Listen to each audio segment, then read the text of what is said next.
am excited to be with you all this afternoon as we talk about faith beyond confirmation, engaging teenagers in a post-pandemic world. There's a couple things that I want you to know about me as I get started. So as Charlotte said, I am the content director at Fuller Youth Institute, but I am the product of Lutheran systems. So I went through kindergarten through 8th grade at a Missouri Synod Lutheran grade school.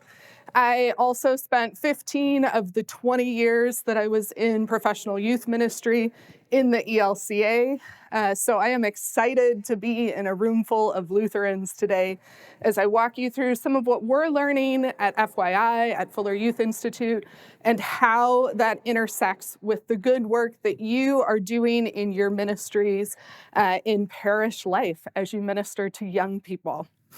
So as we get started, I want you to think about this room here. Perhaps it looks like the fellowship hall at your church.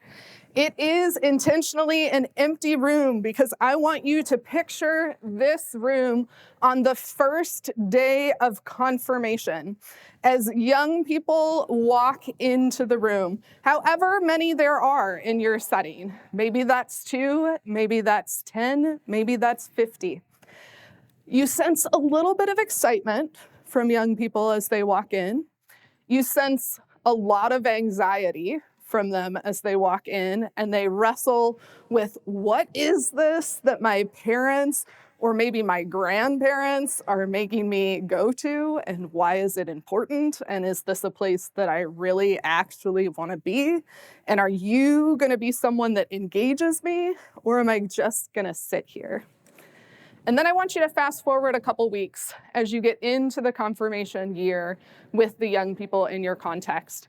And you start to notice a drift, that there are some kids who were there the first week who are no longer coming. And sometimes you hear about why they're not there. They have a soccer game or a drama rehearsal or a dental appointment or whatever it is.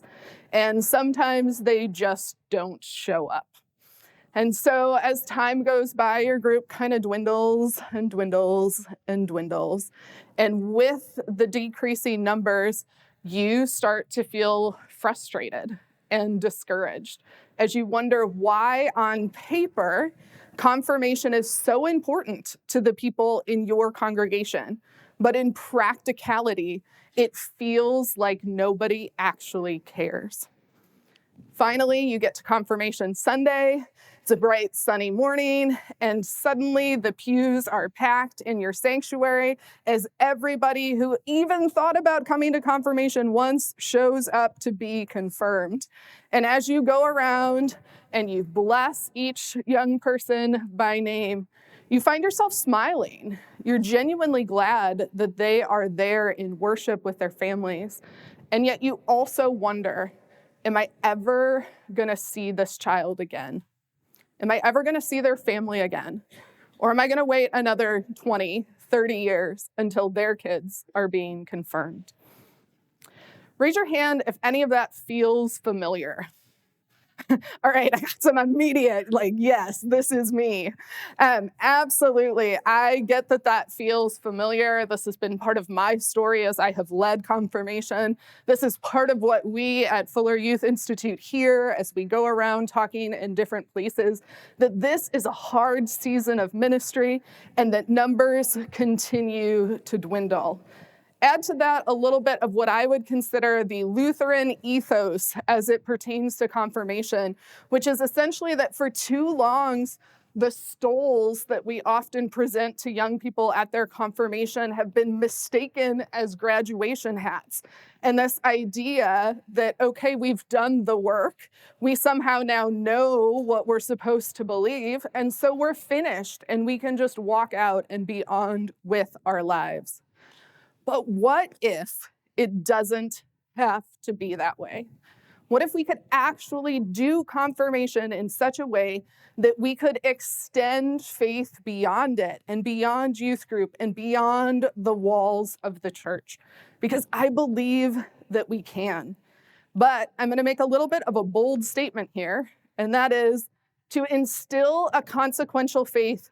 Confirmation has to be about more than teaching doctrine and creeds and keeping butts in the seat. Now, don't get me wrong. I believe that doctrine is important, and I believe that creeds are important. But I think we have misplaced the focus of confirmation. So I think that in order to instill a consequential faith, that confirmation has got to be about things that young people are already wondering about and asking about. And based on our research over the last 20 years, we would say there are 3 of them, and they tag team nicely off of what Mark introduced us to earlier. They're the ideas of identity, belonging, and purpose. And so how we got to these 3 things are that we actually went out and we did interviews with young people, with Generation Z. We sat down face to face, person to person, and we took them out to coffee or ice cream, depending on what their preference was, and we learned about them. And then we came back together and we analyzed the data and we analyzed the stories that they were telling us. And what we discovered over and over again is that teenagers have so many questions. I've heard people talk about it in terms of it's like you get to go through the toddler stage again when you have teenagers, that everything is why, I don't get it, tell me more. So many questions. And yet here's what one young person told us. I wish the church would stop giving me answers to questions I'm not asking. It seems like we know that young people have these questions, and yet there is a disconnect between what young people are hearing and learning and dialoguing with us about in the room and in the sanctuary versus what they are actually wondering about. So again, what are they wondering about? It's those 3 things: identity, belonging, and purpose. So we label identity as the question of who I am. It's our view of ourselves. Belonging is our connection with other people. It's this question of where do I fit? And purpose is our contribution to the world. It's the question of what difference can I make? And we're going to go through these one by one, and I'm going to unpack them a little bit more based on what we heard from the young people themselves involved in this research. So starting with identity. Again, identity is our view of ourselves, and there are several factors that impact how we see ourselves. Gen Z is actually the most diverse generation in our nation's history. And what's really remarkable about this is that they are proud of that. They are excited that the world and that the people next to them are different than they are. Consider these two statistics from the 2020 US Census. So while about 2/3 of all US residents are white today, that percentage drops to half for those under 18. In other words, 50% of US young people are white and 50% are young people of color. Additionally, from that census information, we see that diversity is rising in 19 out of every 20 US counties, which means that no matter where you live, diversity is a thing. And it's not just in terms of race. We're also seeing increases in neurodiversity and increases in the number of young people who identify as LGBTQ+. So those are the realities that are shaping how young people see themselves. Now, in addition to those things, as we listened to all these interviews with young people, as we conducted them, we began essentially bucketing their responses into some categories. And so in the words of young people, here are some of the things that they say about their identities. So they say, I am what others expect. Young people feel a great deal of pressure from themselves. There can be internal pressure from teachers, pastors, adults in their life, definitely parents. And part of their identity is living into whatever those expectations have for them. Additionally, young people say, I am not blank enough. And literally, you can fill in that blank with anything because I think we heard it all. I am not smart enough. I am not athletic enough. I am not pretty enough. I am not Black enough. I am not Latino enough. I am not religious enough. I am not Christian enough. We heard one person say, I am not Jesus-y enough. So again, anything that you can possibly think of goes in that blank for young people as they think about who they are.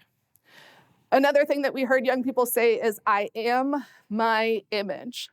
As Mark said earlier, young people are digital natives. This social media thing is here to stay. And what young people know about that is that images are curated.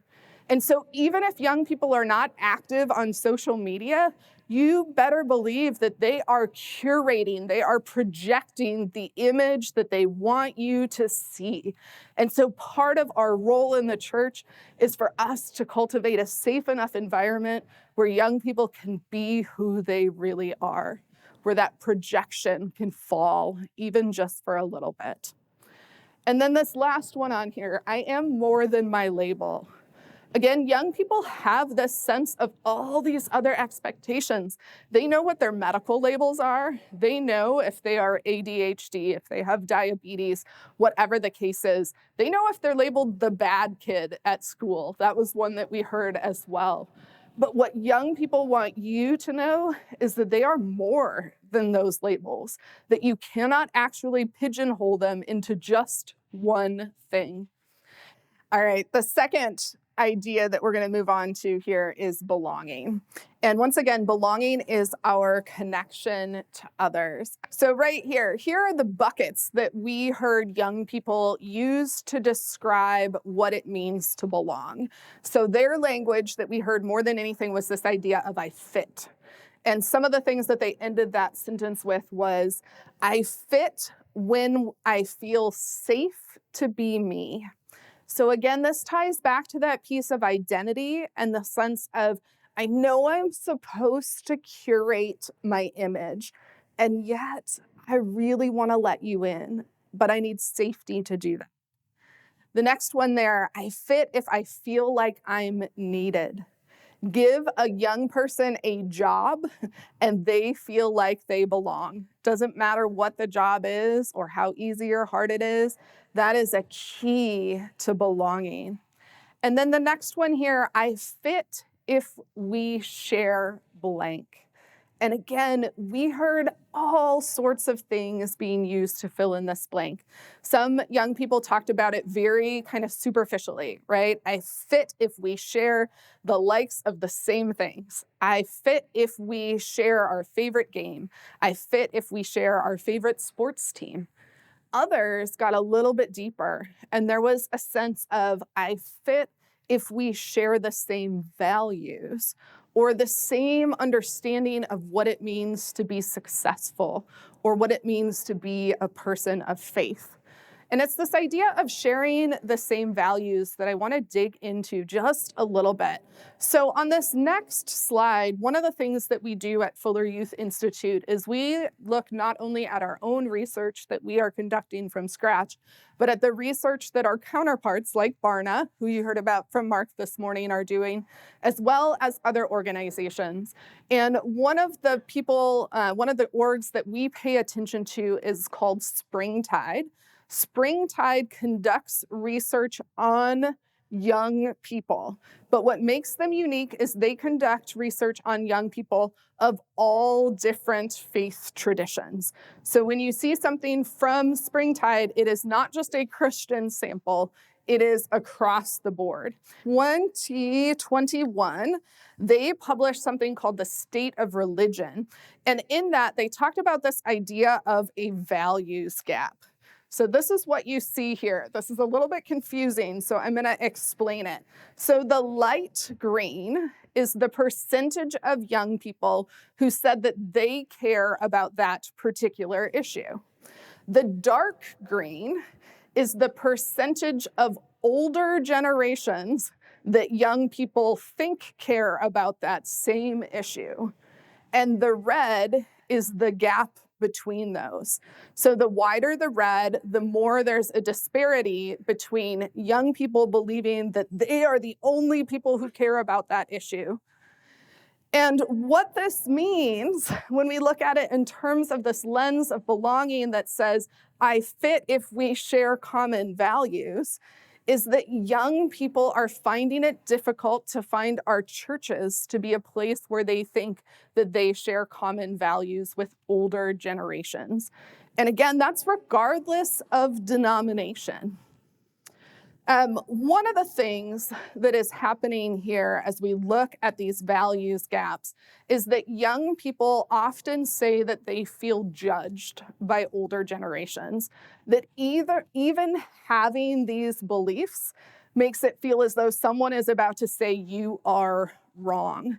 And that is actually something that contributes to anxiety in young people. This is some research from Barna, actually. And Barna found that there are 3 things that contribute prominently to young people's anxiety. The first is what we just talked about, this idea of being judged by older generations. The second is the pressure to be successful. And the third one tag teams off of that, and it is a need to be perfect. And young people feel that everywhere.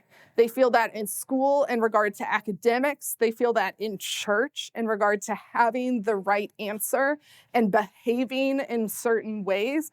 They feel that on the soccer field when they miss a goal. Everywhere they go, they feel like there is this pressure to be perfect. And these 3 things mean that Gen Z also has the distinction of being the most anxious generation in our nation's history. And we know that because, again, statistically, we are seeing rises in anxiety and depression as they are reported to mental health professionals. So a few statistics that have jumped out at us as we look at what's going on in the lives of young people. In 2019, 13% of adolescents reported having a major depressive episode, which was a 60% increase from 2007. Across generations, so this is again across all generations, anxiety tripled in the United States during the first year of the pandemic. And we have suggestions that that actually continued to rise in the subsequent years since. And depression also quadrupled during that time. And of course, the people being hit hardest by this are people of color, which you can see in that third box there. In multiple studies, people of color, particularly Latinos, reported greater stress and mental health symptoms during the pandemic. White teens were more likely to report having adequate access to mental health resources at a still paltry 32%. So only about 1/3 of white teenagers said they had the access to mental health resources that they needed. But that compares to 19% of Black teens and 21% of Hispanic young people. I also know these statistics to be true from my own experience with young people. As Charlotte said, I am still a volunteer youth pastor in my local congregation, and we have this fall been doing a series called Faith in an Anxious World. It's a FYI curriculum. And on the first week, we sat down with the young people in our group and we asked, how does it feel when you get anxious? And every single young person in the room had an answer to that question that was personal. This was not something that was hypothetical. It was not something they were borrowing from a friend. It was vivid descriptions of here's what anxiety feels like to me. So keep that in mind as we move on to this next bucket of what young people are asking about, which is questions related to purpose. And again, purpose is our contribution to the world. It's questions about where do I fit? Where is there meaning? Lots of mystery about what purpose means and why it's important and what theirs is. But as we analyze the transcripts from the young people involved in our research, here are a handful of the other buckets that we heard them talk about purpose. I make a difference when I'm helping others. So this was one of many places where this idea of serving showed up really strongly in our research with young people. Discovering their gifts as they served in different capacities gave young people a sense of purpose. This next one is I make a difference if I follow the script. So think again about that backdrop of anxiety and pressure. So young people feel like other adults in their life have handed them a script, and their purpose is to fulfill it. And it's worth noting that church people are not exempt from this. We heard young people describe this in terms of pastors give me a script, youth leaders give me a script, and parents give me a script. And it becomes really problematic because most of those times, those three scripts from those three populations don't actually align. And so then you have young people who are being told that their script is different by different people in their lives who they trust and care about. I make a difference when I get to make choices about my life. Young people are at the age developmentally where it is good and right for them to be leading and differentiating from the adults in their life. And part of that means that they want and need autonomy. So when we can help guide them into understandings of this is what purpose is, but it's your choice, that goes a long way with them. And I make a difference when I'm headed towards a good future. What's important about this one is the phrase good future, which young people really identify strongly with in terms of what it means to be purposeful. And yet, young people will be the first to say that they no longer believe a good future is guaranteed for them. And part of that is the result of this moment in history in which we are living. We're coming out of a pandemic that has left everyone and everything disoriented, and young people feel that acutely in everything they do. We live in a nation where there is a ton of political divide. And again, young people feel that acutely. And we live in a world where there is a ton of global unrest. And young people also feel that acutely. And all of that leads young people to say, I'm not so sure that my future is going to be as good as you think it is or as you want for it to be for me. Now, the flip side of this is that young people have walked away from the pandemic with a great deal of resilience. We are already seeing this in research and in studies. We are hearing it anecdotally from the youth leaders that we interact with. And that's important because as pastors and church workers and leaders, it is important to remember that for the next decade, every high schooler in your congregation will be a pandemic-impacted kid. This is not something that is going away tomorrow, regardless of if the pandemic is over or not. These kids have been shaped in their formative years by the actions of the last 3 years. And again, on the plus side, it's left them very resilient, able to pivot with a desire to help and to serve others. But it also creates a lot of pressure for them. So where does this leave us?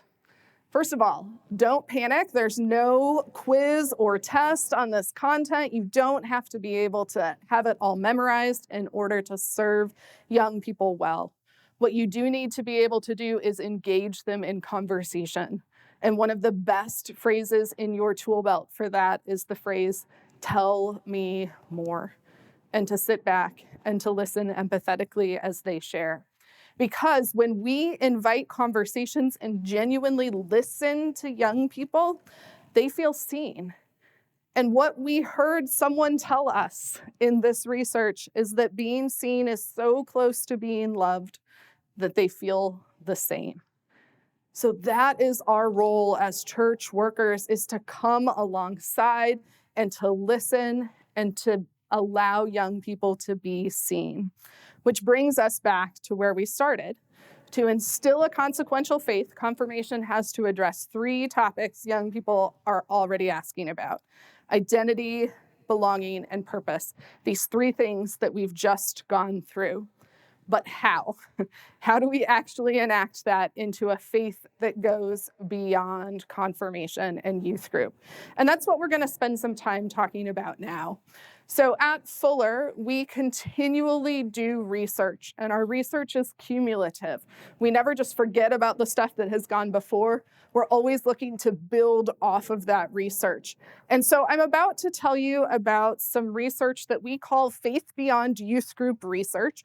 And it's a research body that we have been working hard on over the last 3 or so years.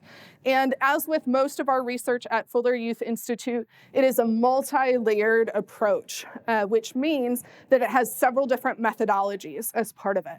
So as part of this research, we went out and we surveyed 364 youth leaders from all across the country, different denominations, different races, different socioeconomic backgrounds, every level of diversity that we could think of, we tried to get it in our surveys.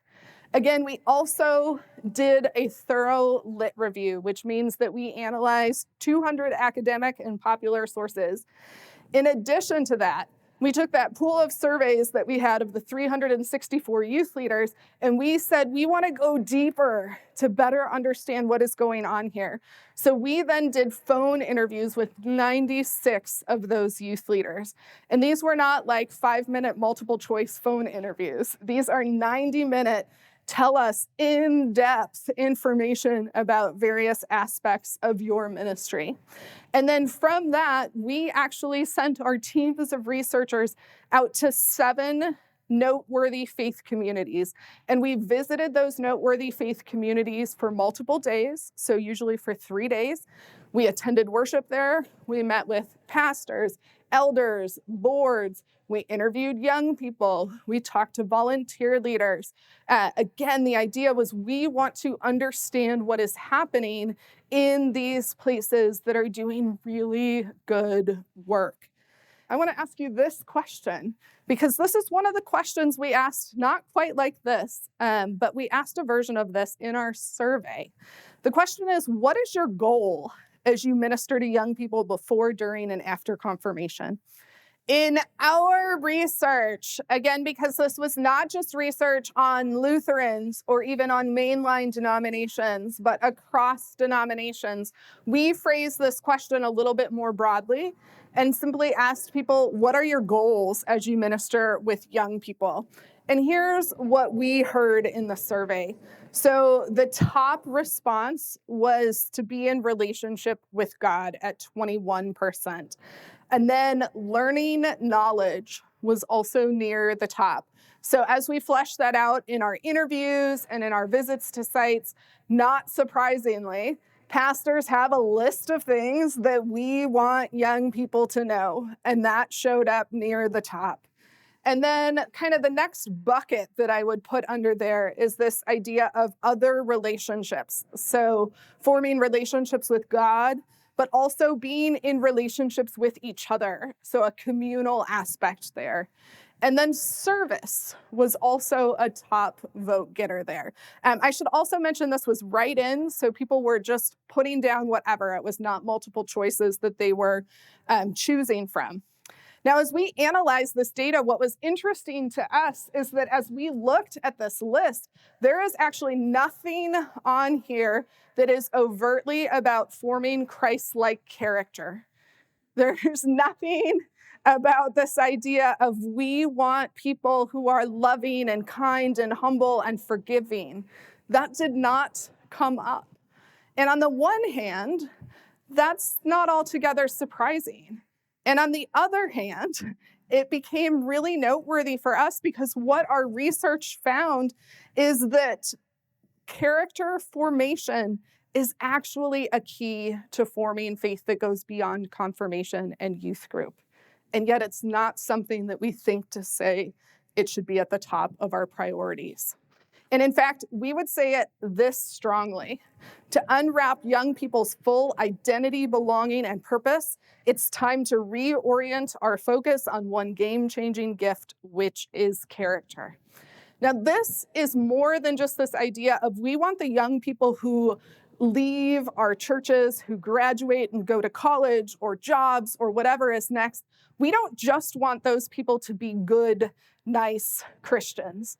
Those are not bad things. But this is this idea of we want them to actually have Christ-like character. And for us, this is important in our definition of character, which we defined as living out Jesus's goodness every day by loving God and our neighbors.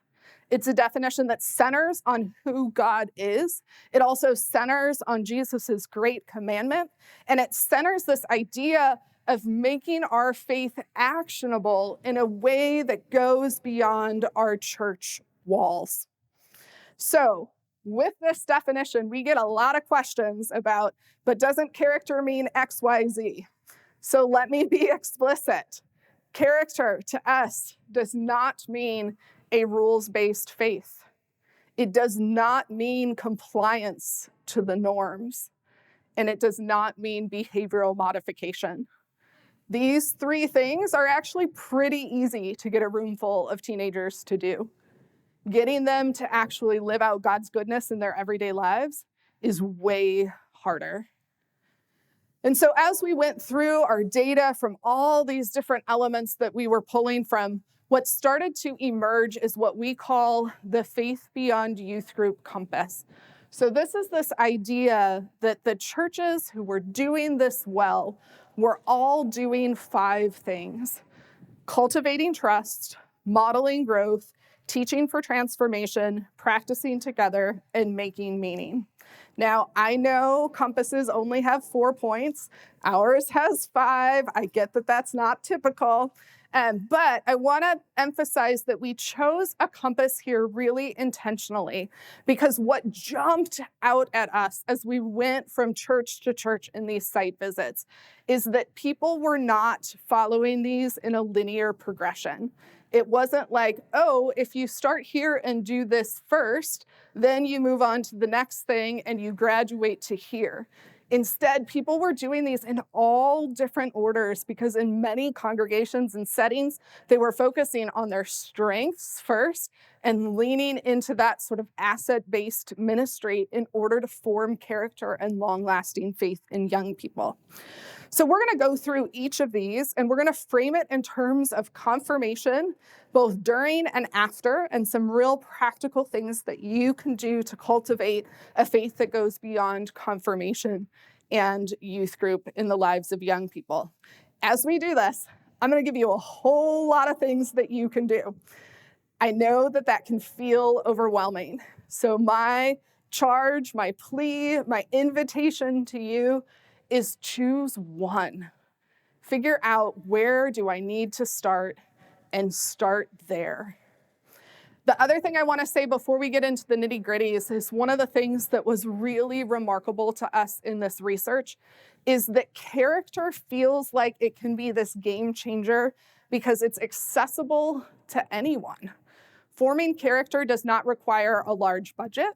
It doesn't require a full-time paid youth person. It doesn't require an associate pastor who is dedicated to youth ministry. It doesn't even require that you have a youth room.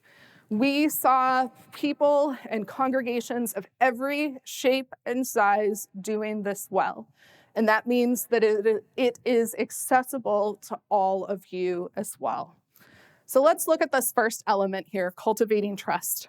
In our research, the primary way that ministries form character is through relationships with God, parents, each other, even peer-to-peer were important here. But what made those relationships so remarkable was when they were built on trust. The problem is, as Mark alluded to this morning, young people don't actually inherently trust us any longer. They don't trust us just because we're adults. They don't trust us just because we work for churches. They don't trust us, which means that we actually have to kind of backpedal and do some legwork in order to lay a foundation for cultivating trust. So what does this mean for us? How do we cultivate trust during confirmation? First one always starts with listening. Use non-judgmental prompts like "tell me more" or "I wonder." The second one there is make memories together. So remember how diverse this generation of young people is. Remember that that diversity is everywhere. And what that means is that young people are coming into your churches without necessarily having a lot of common ground. So when we think about what does it mean to belong, and we think about trust, we need to lean into that element of I belong if we have shared blank. And one of those blanks is shared experiences, shared memories. This can be as simple as playing a game together. It can be going out somewhere. It can be taking a trip. Whatever you have to do to give kids a common experience that says, we are in this together because we did this together. The next one there, talk about the church and your church. Again, young people do not trust us or the institutions that we serve.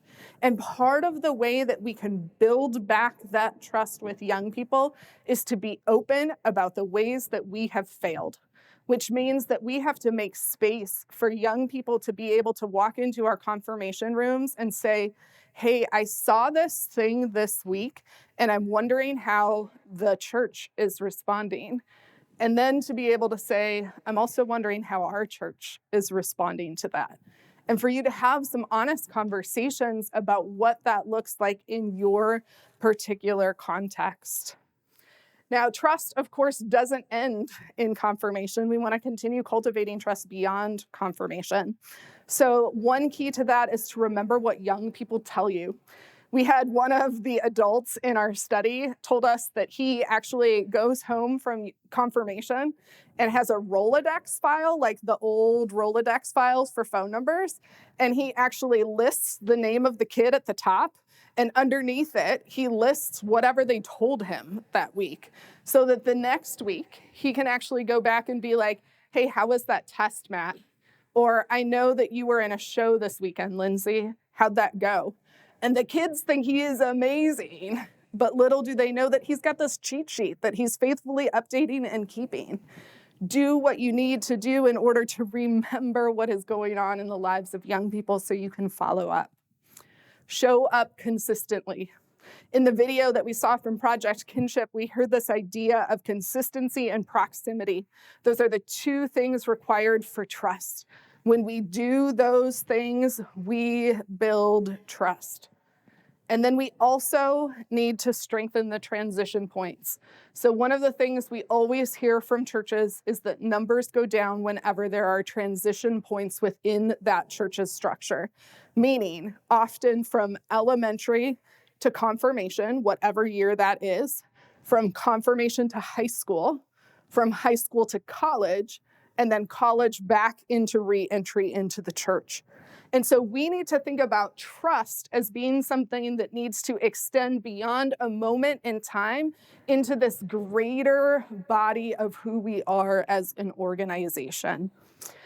There was a church that we worked with in inner city Boston who we thought modeled this idea of trust beyond confirmation really, really well. So this was an inner city church that actually was drawing from a radius of about 40 miles. And so they had some serious distance between where their church was and where young people were coming from. And so the pastor decided that she was going to get volunteers who would go and faithfully pick up young people every week. And so these volunteers would show up same time, same place, and drive the same group of kids every week back and forth to confirmation. And what was interesting is that when we talked to those young people and asked, tell me about an adult who's had a spiritual impact on your faith, the person that they said were these drivers. It wasn't the pastor who was leading confirmation. It was the person who was getting them back and forth, because in the car was where it got real. That was their words, not mine.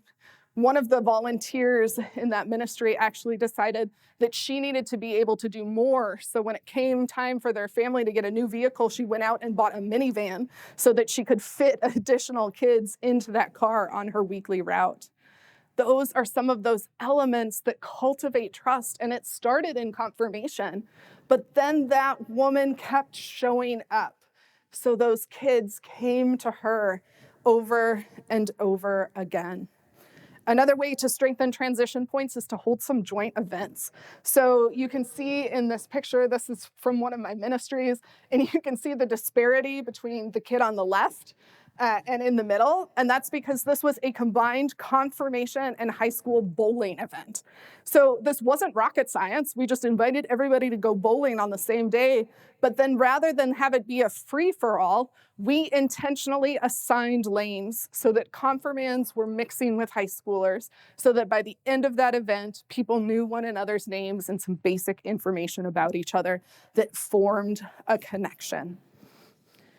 All right, the next one here is modeling growth. So you already know that our research found that you nurture character through relationships. But one of our striking findings is that relationships are particularly powerful in nurturing character and faith beyond confirmation because they give us ways to model growth. And what we mean by that is modeling is this idea of showing others who we are every day. So this is the idea that we get to be authentically imperfect to young people. And that is really, really appealing. One of the ways that we suggest you do this is through intentional covenanting during confirmation. So be intentional about your intent. Now, I use the word here, covenant, very intentionally because there's a mutuality in covenants. So what we see in a lot of places is this idea of some adult puts out this list of rules and asks young people and parents to sign it and then calls it a covenant. That's not a covenant. A covenant is built together, and there's an agreement on how we are going to live and be together. The picture here in the yellow is an actual covenant from one of the churches that we visited that the young people had created together and then put on canvas, and it hangs in the youth room as a reminder of how they're going to model growth to one another. This is another one that we saw. This was actually the same church in Boston that I just mentioned. And again, they wrote these words together. And at the start of every confirmation, every youth group, they actually read them aloud to remind each other that they want to be together in a certain way. During confirmation, another way that you can model growth is through mentors. Already in some passing conversations with some of you, I've heard you talk about utilizing mentoring in confirmation. These work even better when you can, again, bridge that transition point, right? So don't just have a mentor in confirmation, have a mentorship that goes beyond confirmation. And then as part of this, to be authentically imperfect. Young people have told us again and again in our research that they don't need adults to be perfect. They don't need adults to pretend to be perfect. They understand that we are not. What they need from us is to own our mistakes, to admit it, and to make it right. And they want to see adults actually do that. One of the young people involved in our research told us this. Before coming to this church, I never really had a connection with an adult or mentor or anything like that. But coming and hearing a small group leader being vulnerable about their struggles, I used to think that adults had everything put together. You turn 30 and you're done and you figured out all your problems. I was like, oh, well, I guess I've got to wait. But when I hear leaders here talking about their lives, I'm like, oh, this is normal. It's okay. It's a process. It's not going to be over ever. And that may seem a little bleak to us, but to kids, it's actually really comforting because they see hope as we navigate life's difficult waters. A leader that we interviewed in this process said it like this: they just want a friend to be with that is older, that has more experience, and would be willing to listen to them without judgment. This photo is of a young person named Melanie. Melanie is someone that I first met when she was 14. She was a freshman who had just moved to my community. And freshman year is not necessarily a great time to move across country. And so Mel was feeling really, really out of sorts. And in the next 4 years that she was in high school, I really got to know Mel. She was someone who was in my house, babysitting my kids. She became a young person who I poured into and invested. That continued in college, and she graduated from college a couple years ago and moved back and got a job. And shortly after getting that job, she learned that her mom had ALS. ALS, if you don't know, is Lou Gehrig's disease. It is a horrific, horrific disease. And Melanie had come over to my house, and we were sitting in my backyard on my deck, and Mel was telling me about her mom's diagnosis as tears poured down her face. And I asked some questions about how she was really doing and about how her mom, Deb, was actually doing. And Mel just sat and cried and cried and cried. And finally, I reached out and gave Mel a hug and said, "I am so sorry, Mel." And then I said, "And I know what you're going through." And Mel looked at me and said, "No, you don't, Jen. Everybody says that, but no one actually knows what this is like." And I said, "I do actually know what this is like. My grandma died from ALS about a decade ago, and it was the same form that her mom had." And what Mel saw in that moment was this idea of someone older who had experienced the same awful thing that she did and who could walk with her through that.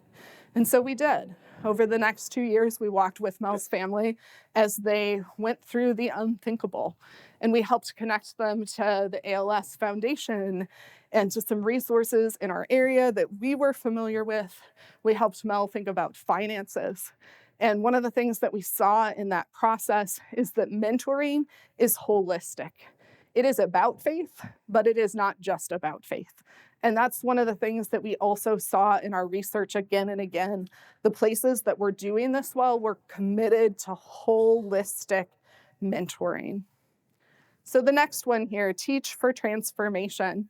Teaching for transformation means that we have to focus on how to think, not just what to think, which means that we have to help young people be curious, as Mark was talking about earlier. We have to help them get to the answers themselves rather than just telling them the answers. One junior high youth pastor said, "One thing that I really wanted to do, especially with younger students, was not just teach them what they believe, but why they believe what they believe." So what's the best way to do this?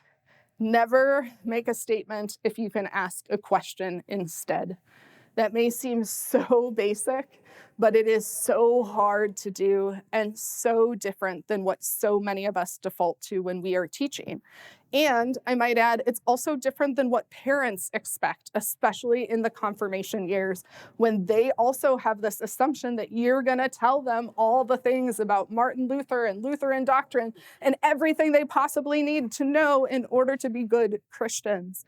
But what if we did that? But what if we just asked questions to help young people reach those conclusions themselves? During confirmation, it's also important to reorient your teaching around identity, belonging, and purpose. We had an ELCA congregation earlier this year who heard us talk about this very idea at an event that we were at.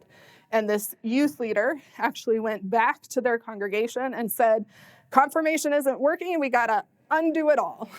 And that may not have been the best approach, but she somehow managed to get it done. And what she did was she ended up suggesting that they flip to this model of what does it look like to instill identity, belonging, and purpose in confirmation. And the way that she did that was to go back to the promises that you make at the rite of confirmation, at the affirmation of baptism.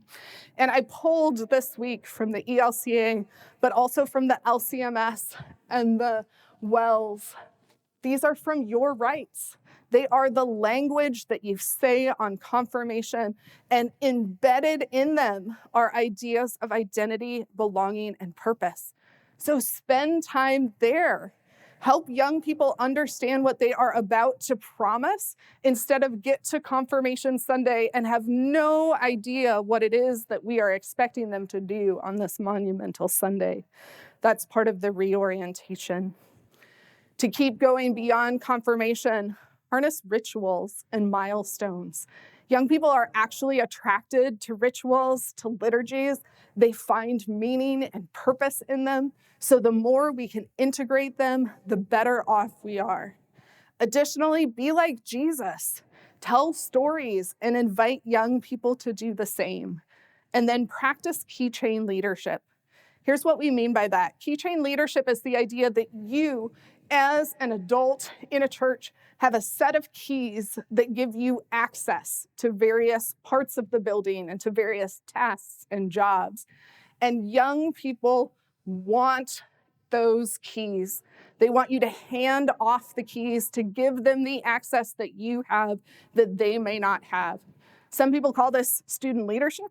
In other places, it's called other things, but it's the idea of actually discipling young people into positions of leadership, genuine authority and responsibility. Next, we've got to practice together. This is how we get what we're teaching in confirmation, even when we're teaching through transformation, how we get what we're teaching out of just our heads and our hearts and into our hands and our feet. It's the way we go out and we live out our faith together. And one of the things we saw over and over again in our research is the importance of serving with dignity and doing justice. One of the organizations involved in our study is YES. YES is the service arm of the Greek Orthodox Church of North America. And Katrina Bitar is actually their executive director, and she said this: service work is about translating the experience into who you are as a human being. Identity, right? Becoming someone who doesn't turn their service heart off. This starts with changing the mentality that service is a project into one of service as who we are at our core. We become living sacrifices for others.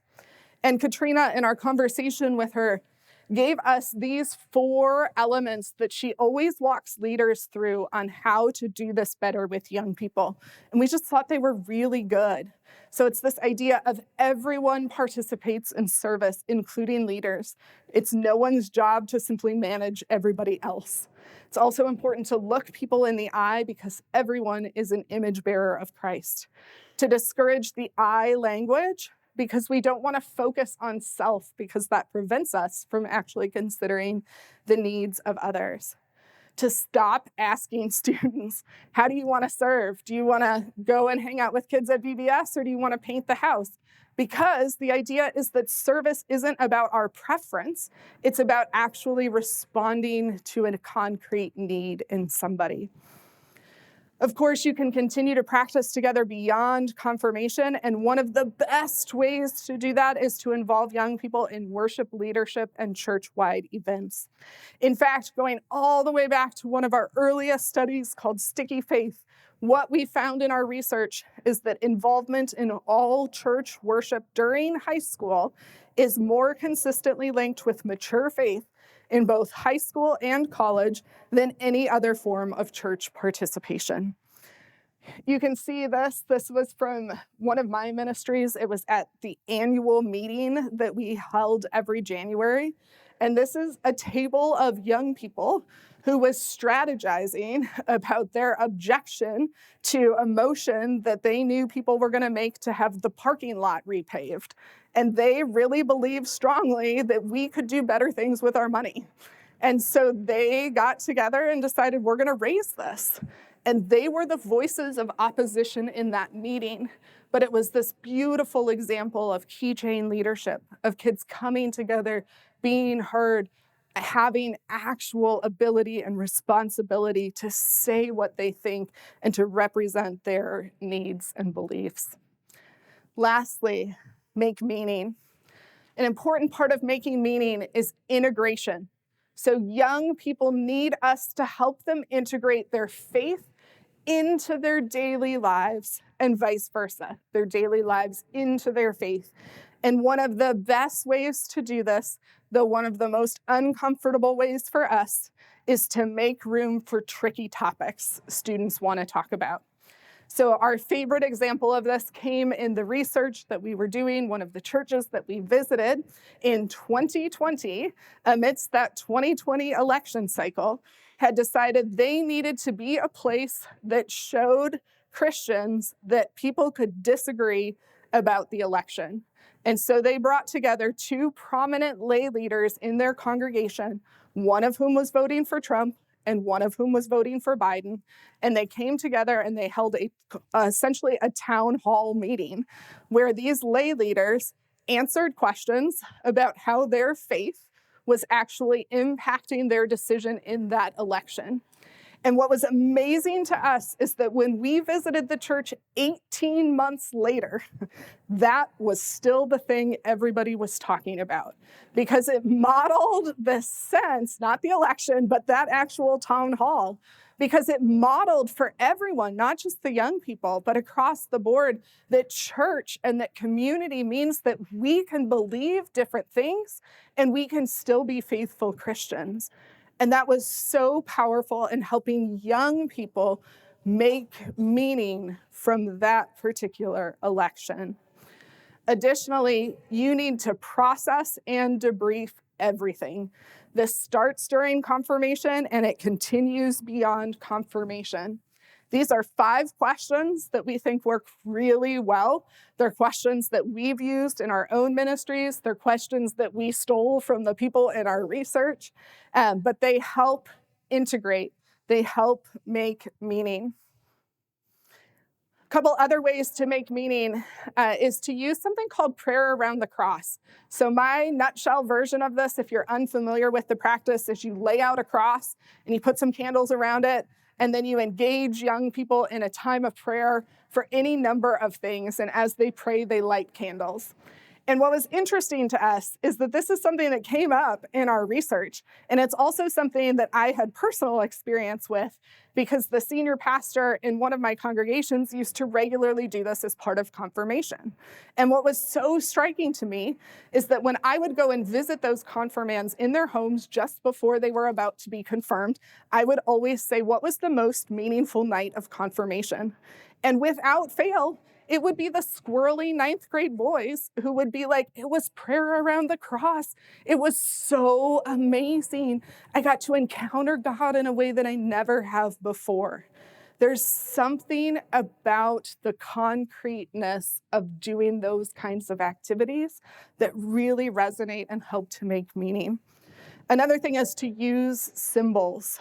Jesus used symbols all the time in his ministry. We need to follow suit. This is a picture of a glass jar of glass shards that came from a retreat that I led about 15 years ago. And we had been talking about brokenness. And as part of this, young people were writing down different things on these glass jars. And then we used a hammer and we cracked them all. And then we integrated them because we were talking about the role of community and healing from our brokenness. And everybody went home with a glass jar like this.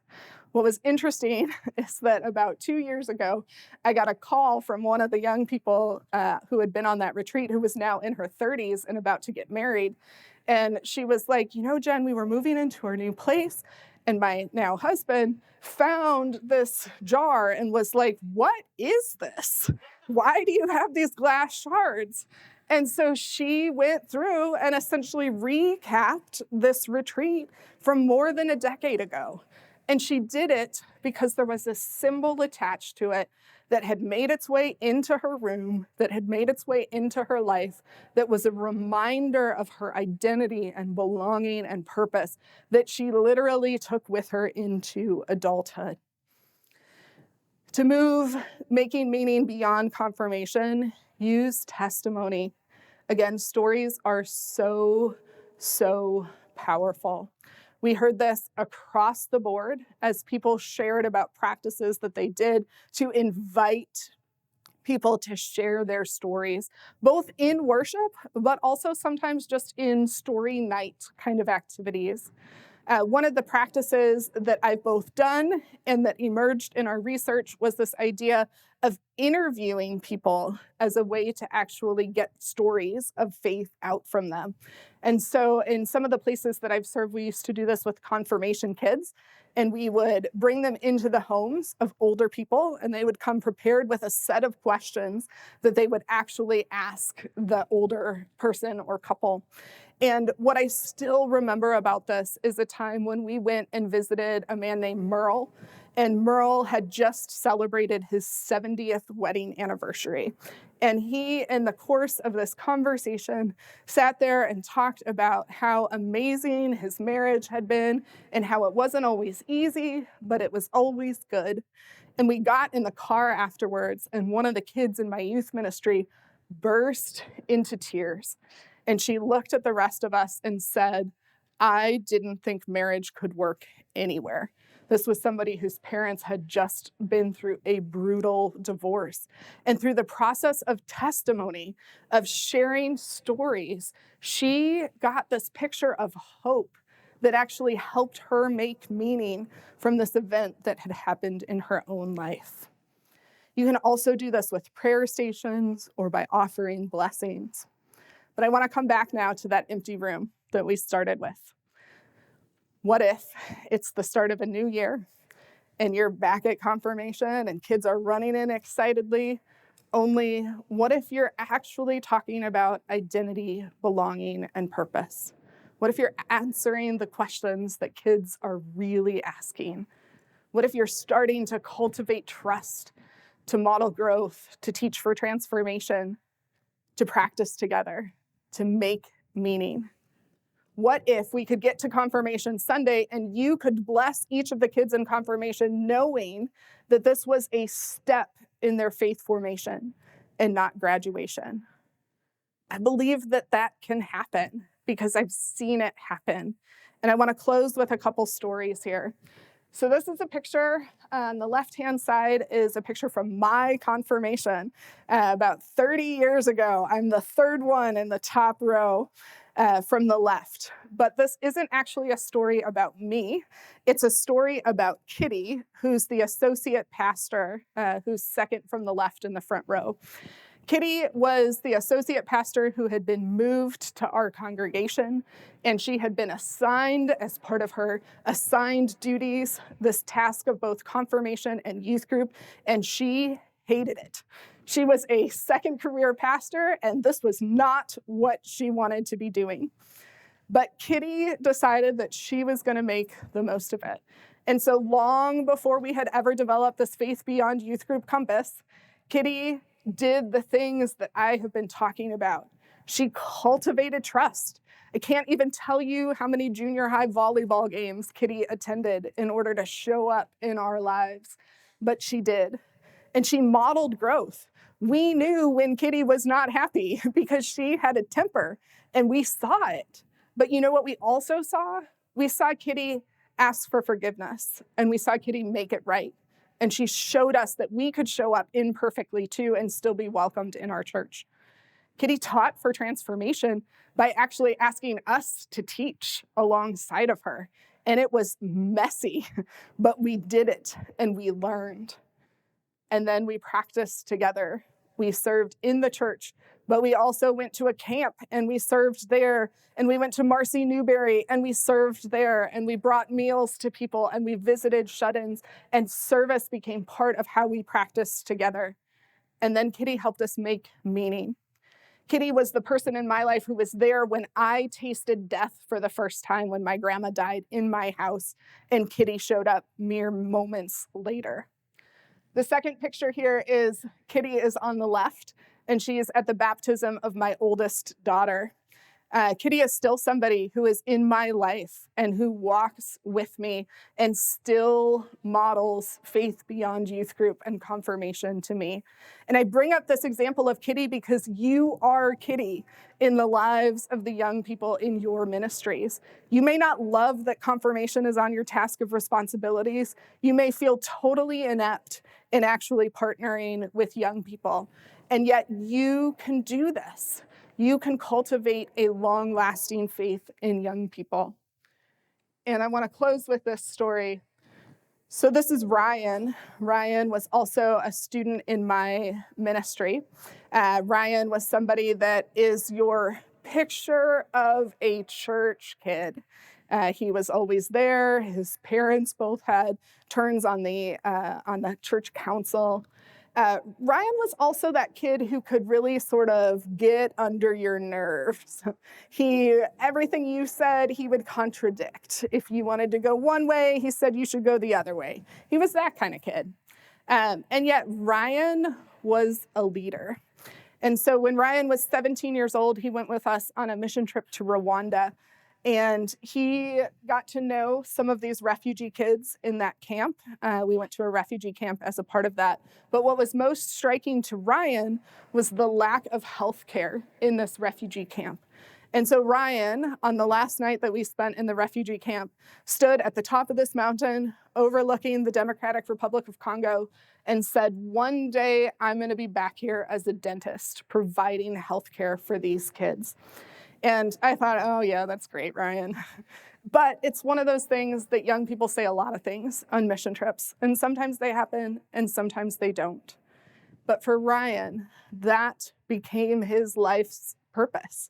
He went to Marquette in Milwaukee. He went to dental school in Marquette.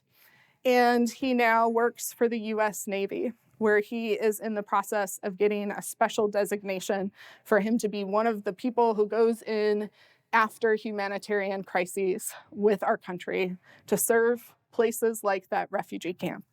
And Ryan was home on leave about a year ago and sat on my deck and we were catching up.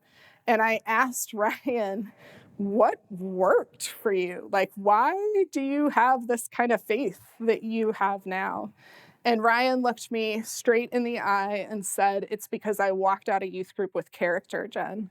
I walked out knowing what it means to love other people and to welcome other people. And we learned that in student leadership. And now I go and I do those same things when I'm leading my crew of sailors. That's what Faith Beyond Youth Group looks like. And what's extraordinary about that is how actually ordinary Ryan's story is, because you've got Ryans in your churches and in your ministries and in your confirmation. And you can instill in them a faith that will last and matter for a lifetime ahead. Thank you.